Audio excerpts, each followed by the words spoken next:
झारखंड में शिक्षा मंत्री का पद ग्रहण करने के बाद 12वीं क्लास में एडमिशन लेने को लेकर सुर्खियों में रहे मंत्री जगन्नाथ महतो का निधन हो गया है। वो कई महीनों से बीमार थे।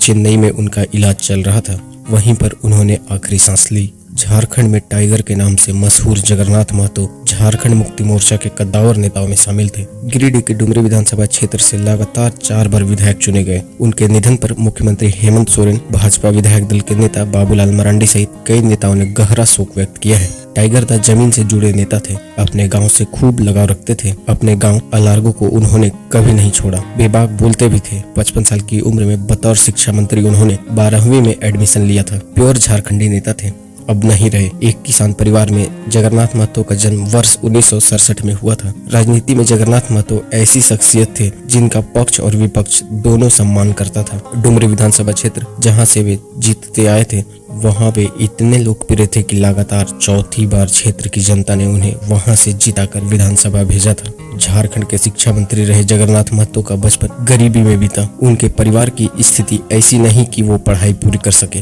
प्राइमरी की पढ़ाई के बाद मैट्रिक पास करने से पहले ही उन्हें पढ़ाई छोड़नी पड़ी थी। ये वही समय था जब झारखंड में आंदोलन जोर पकड़ रहा था। उन पर विनोद बिहारी महतो और शिबू सोरेन का गहरा असर हुआ। इसके बाद वो आंदोलन में शामिल हो गए। इसी दौरान उन्होंने समय निकालकर पढ़ाई भी की और साल 1995 में उन्होंने 28 साल की उम्र में 10वीं की परीक्षा पास की। इसके बाद वो फिर से पढ़ाई छूट गई। जब उन्हें सूबे का शिक्षा मंत्री बनाया गया तो उन्होंने मंत्री पद ग्रहण करने के बाद 12वीं क्लास में एडमिशन लिया। दरअसल शपथ ग्रहण के दौरान कुछ व्हाइट कॉलर वाले लोगों ने उन पर छींटा कसी थी। ये बात उन्हें अच्छी नहीं लगी।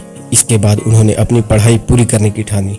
उन्होंने बोकारो जिले के नावाडी में मौजूद Devi Prasad memorial inter college में दाखिला लिया। बताया जाता है कि इस कॉलेज को उन्होंने ही खुलवाया था।